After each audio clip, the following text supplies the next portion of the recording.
Yes, people, welcome back to Thai Sports, where Manchester United, the highs of the highs from the weekend, have been hit with a bit of a low because Patrick Dorgu is out with a hamstring injury for 8 to 10 weeks.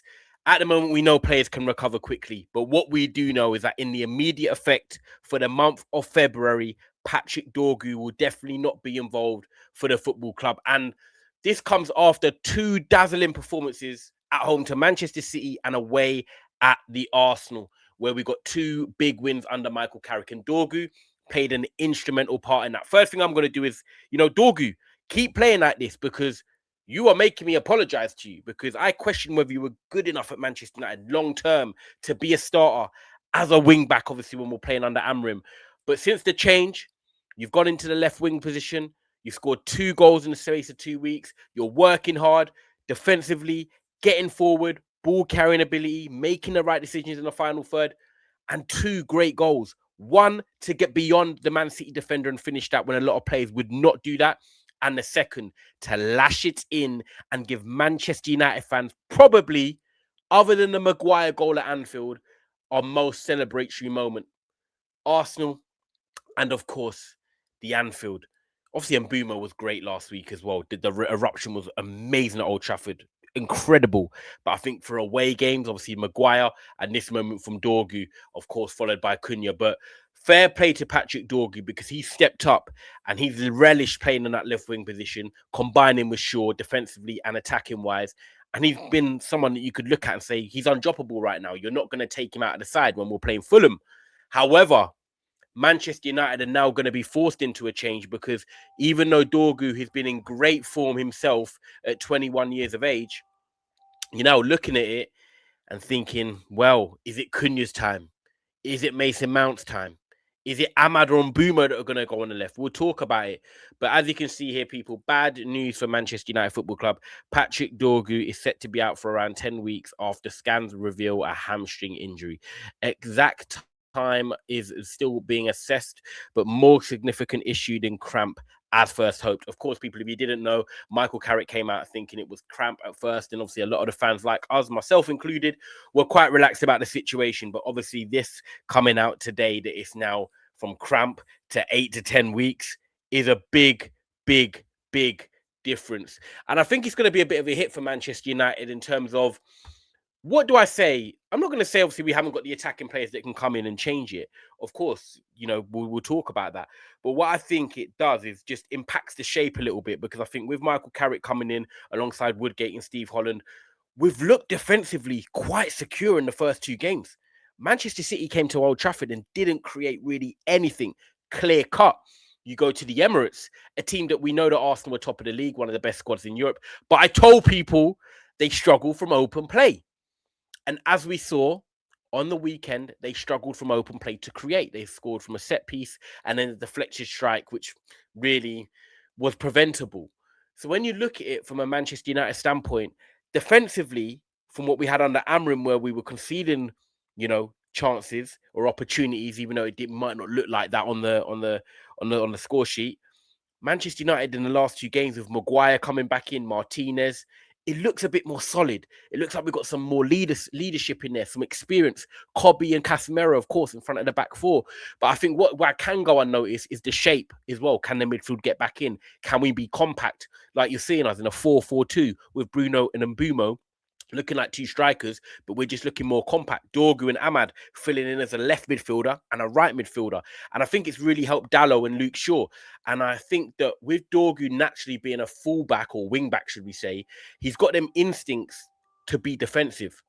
So he is going to come back and help out Luke Shaw. And I think that's helped with Semenyo in the first game at Man City and the second game, Saka. Two of the best right wingers in the league, 100%.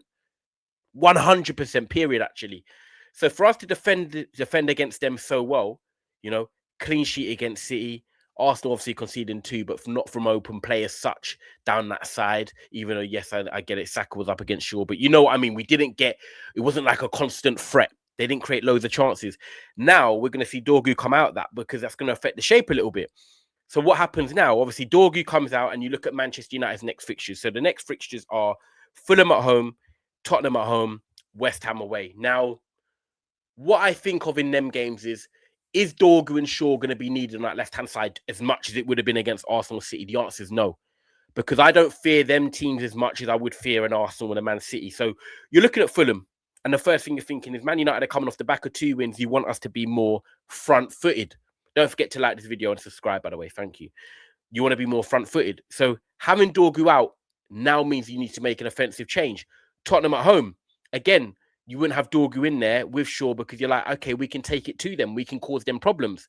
So them 2 games already at home, you're thinking maybe you would have preferred an attacking change. Not because Dorgu prefers it should be dropped, by the way. He shouldn't be. But what I'm saying, there's some fans out there that might say, okay, even though you've scored 2 goals, Dorgu, I want to see Cunha start now. So you could throw Cunha in now against Fulham on the left and against Tottenham. And you're thinking, okay, you've got Mbumo, you've got Cunha, you've got Bruno, and you've got Ahmad. Now you're looking at that and thinking, okay, that's an attacking team that can create chances, that can score goals. Cunha has worked hard off the bench, an assist against City, a fantastic goal against Arsenal. He deserves to now get his opportunity. And now, with Dorgu out, it's the perfect opportunity for Cunha to start. Because rightly or wrongly, as much as we might want to see Ahmad or Mbumo play on the left, I personally don't want to see that. That's not where I think they're both comfortable. I think you're taking away something a bit from their game. Whereas Cunha has come off the bench, and yes, he's gone up front instead of Mbumo, and I hear that. Mbumo's not played the 90 minutes. I feel like Cunha is a profile that can still play off the left, and I think his performances is what he's done warrant him getting a start, getting an opportunity to show what he can do from the start. Look, if it doesn't work out, I'm great. I'm fine with Cunha being an impact off the bench because I think his ball carrying ability to hold, win fouls, doing what he's like our Jack Grealish in a sense, in Jack Grealish's prime. And I look at, you know, what Man United can now do in these games and sound like, go on and win. Now go on and create a run. And now we've got no excuses to go out there and do that because Sesko is there, Cunha is there, we've got Ahmad and Mbumo and Bruno. And this is now an opportunity for these players to step up and step in and see what they can do under Michael Carrick. So yes, it's doom and gloom with Dorgu, and obviously individually for him, the form he's in, the way he's playing. I'm gutted for that because I want all Manchester United players fighting for their positions and having a squad there. But it does now give the opportunity to someone like Matheus Cunha to come in from the start. Or would you guys prefer an Ahmad or a Mbumo from the left? Both left-footed, both can actually get some crosses in. That could give them an opportunity to Sesko to come in. There is going to be options that Carrick's going to now be weighing up. What options would you like? Because Man United need to win these games. Man United need to get into the Champions League. We're now competing there above Liverpool, above Chelsea. And with Fulham and Tottenham coming up, 2 home games, which I believe are must-wins, and then West Ham away after that, it could be 5 games in a row and that guy could be cutting his hair. It could be. This is the Premier League. We know how crazy it's been. But Manchester United now, in the confidence and the mood they're in under Michael Carrick, I'm looking at these next 2 home games saying, please get the job done.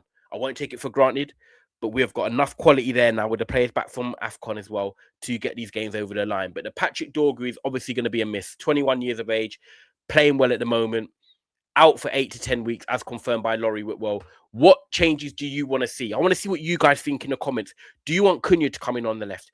Do you want Ahmad or Mbumo to go on the left? And then that means Sesko can come in or Cunha could play up top. There are options. Things can be done. Let me know in the comments, people, what you think. Make sure you like, subscribe. Thai Sports on his way to 5K, and also check out Never a Foul as well. Big up, people, and hopefully I'll see you soon.